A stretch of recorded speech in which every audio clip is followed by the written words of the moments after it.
Welcome to Luca and Miguel. Enjoy the video.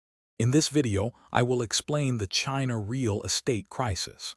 This situation involves several large property developers struggling with immense debt, leading to widespread concerns. Many projects remain unfinished, leaving home buyers in a difficult position. The government has implemented various measures to stabilize the market and protect consumers.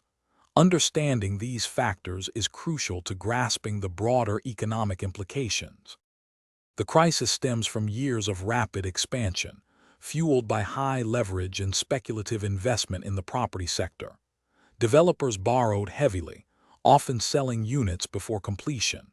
When the government introduced policies to curb excessive borrowing, many companies found themselves unable to meet their financial obligations. This shift significantly impacted market confidence and project funding. The ripple effects of this crisis are far-reaching, impacting not only the property sector, but also the broader financial system. Banks face potential loan defaults, and investor confidence has wavered. Furthermore, the halt in construction has left many homebuyers without their promised properties, leading to social concerns and a decrease in overall consumer spending. Authorities are actively working to mitigate the crisis, focusing on ensuring the completion of unfinished housing projects and restructuring developer debt.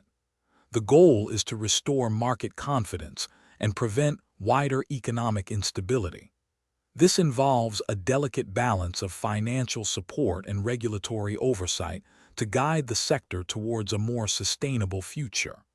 Also, check the description for a link to these fantastic leak-proof meal prep containers and other great deals. Thanks for watching and please subscribe. It's the best investment you'll ever make.